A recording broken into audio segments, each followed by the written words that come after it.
नमस्कार। तो चलिए आज हम भगवान विष्णु के दूसरे अवतार कूर्म अवतार की कहानी में गहराई से उतरते हैं। देखिए, ये सिर्फ एक विशाल कछुए की कहानी नहीं है। नहीं, ये कहानी है स्थिरता की, एक मजबूत नींव की और उस दिव्य सहारे की जो सबसे मुश्किल वक्त में मिलता है। अच्छा, सबसे पहले ना एक बहुत कॉमन कन्फ्यूजन को दूर करते हैं। हम सब जानते हैं कि वेदों की रक्षा तो मत्स्य अवतार ने की थी, तो फिर कूर्म अवतार ने क्या किया? असल में उनकी भूमिका एक ऐसी जबरदस्त घटना की नींव रखने में थी जिसने जिसने पूरे ब्रह्मांड का संतुलन ही बदल कर रख दिया था। तो फिर सवाल यही उठता है कि आखिर कूर्म अवतार की असली कहानी है क्या? मतलब भगवान विष्णु को एक विशाल कछुए का रूप लेने की जरूरत ही क्यों पड़ी? चलिए इस पूरी कहानी को समझते हैं शुरू से। तो ये कहानी शुरू होती है एक बहुत बड़े संकट से। एक ऐसा संकट जिसने देवताओं तक को इतना लाचार और शक्तिहीन बना दिया था कि उन्हें भी डिवाइन इंटरवेंशन यानी कि दिव्य सहायता की जरूरत आन पड़ी। देखिए, हुआ ये कि देवराज इंद्र के अहंकार से ऋषि दुर्वासा भयंकर क्रोधित हो गए और उन्होंने श्राप दिया कि सभी देवता श्रीहीन हो जाएंगे। मतलब अपनी सारी शक्ति, सारा तेज और सौभाग्य खो देंगे। और इसका नतीजा ये हुआ कि देवता एकदम कमजोर पड़ गए और बस इसी कमजोरी का फायदा उठाकर असुरों ने उन पर हमला किया, उन्हें हराया और स्वर्ग पर कब्जा कर लिया। अब सोचिए, देवता पूरी तरह हार चुके हैं, निराश हैं।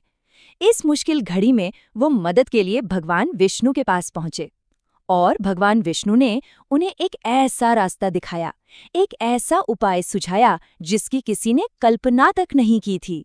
भगवान विष्णु की सलाह एकदम सीधी थी। उन्होंने कहा, अपनी खोई हुई शक्ति वापस पाने के लिए अमृता का अमृत पीना होगा। और ये अमृत मिलेगा कहाँ से? ये मिलेगा क्षीर सागर यानी दूध के सागर का मंथन करने से। लेकिन यहाँ एक बहुत बड़ी शर्त थी।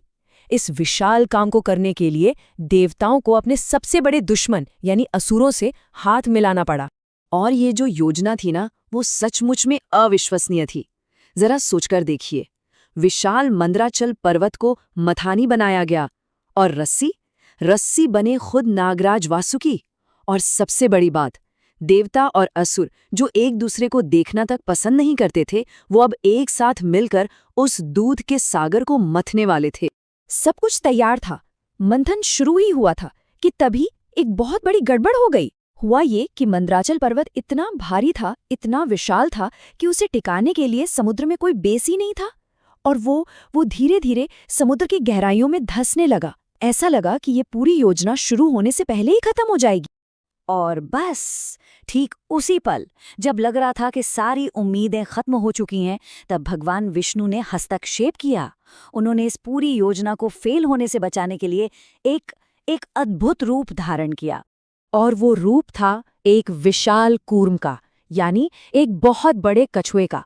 भगवान विष्णु इस रूप में समुद्र की तलहटी में उतर गए और उस डूबते हुए मंद्राचल पर्वत को अपनी विशाल, चट्टान से भी ज्यादा मजबूत पीठ पर थाम लिया। और यहाँ एक बड़ी मजेदार बात है। शास्त्रों में ऐसा बताया गया है कि कूर्म अवतार इतने विशाल और शक्तिशाली थे कि जब उनकी पीठ पर वो भारी भरकम पर्वत घूम रहा था तो उन्हें कोई तकलीफ नहीं हो रही थी, बल्कि उन्हें तो एक हल्की सुखद खुजली जैसा महसूस हो रहा था। सोचिए, ये उनकी असीम शक्ति को कितने कमाल के तरीके से दिखाता है।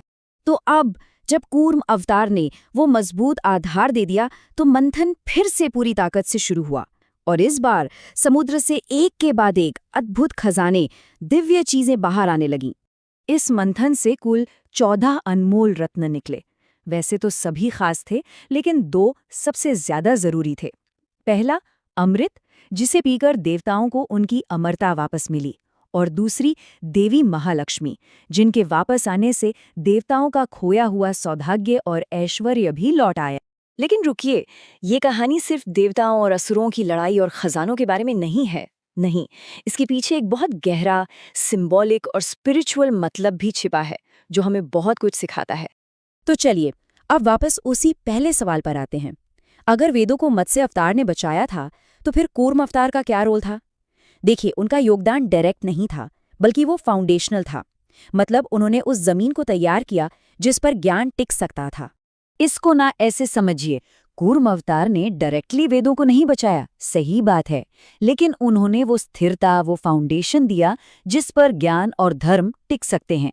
अगर वो पर्वत डूब जाता, मंथन फेल हो जाता, तो ब्रह्मांड का पूरा संतुलन बिगड़ जाता और ऐसे में वेदों के ज्ञान का भी कोई मतलब नहीं रह जाता। तो कह सकते हैं कि मत्स्य ने ज्ञान को प्रलय से बचाया और कूर्म ने उससे फलने फूलने के लिए एक स्थिर जमीन दी। इस पूरी कहानी का जो असली जादू है ना, वो इसके स्पिरिचुअल सिंबलिज्म में है। जरा सोचिए, ये जो मंद्राचल पर्वत है, ये हमारा अपना चंचल मन है, और वासुकी नाग वो है हमारी इंद्रियां जो मन को इधर उधर खींचती रहती हैं। और फिर आते हैं कूर्म अवतार, वो प्रतीक है आत्मनियंत्रण का, स्थिरता का। जैसे कछुआ खतरे के समय अपने सारे अंग अंदर खींच लेता है, वैसे ही हमें भी अपने मन को स्थिर करने के लिए आत्मनियंत्रण का आधार चाहिए। और जब ये अंदरूनी मंथन सफल होता है, तब हमें मिलता है अमृत, यानी सच्चा ज्ञान और मोक्ष। अच्छा, अब कुछ हैरान कर देने वाली बातें। कूर्म अवतार के साइज का अंदाजा लगाना भी मुश्किल है। पुराणों में बताया गया है कि उनकी पीठ का घेरा 1,00,000 योजन चौड़ा था। ये एक इतनी बड़ी माप है जिसकी हम आज कल्पना भी नहीं कर सकते। और एक और दिलचस्प बात, भगवान विष्णु के इतने महत्वपूर्ण अवतार होने के बावजूद कूर्म अवतार को समर्पित मंदिर बहुत ही कम है, मतलब काफी रेयर हैं। इनमें से एक सबसे प्रसिद्ध मंदिर भारत में आंध्र प्रदेश के श्री कूर्मम में है। तो आखिर में ये कहानी हमें सोचने पर मजबूर करती है। कूर्म अवतार की ये कथा हमें सिखाती है कि किसी भी बड़ी कामयाबी के लिए एक मजबूत, स्थिर फाउंडेशन का होना कितना जरूरी है। तो सवाल हम सबके लिए है, जब हमारी अपनी जिंदगी में ज्ञान और व्यवस्था की नींव डगमगाने लगती है, तब हमारी स्थिरता का आधार क्या बनता है? इस पे सोचिएगा जरूर।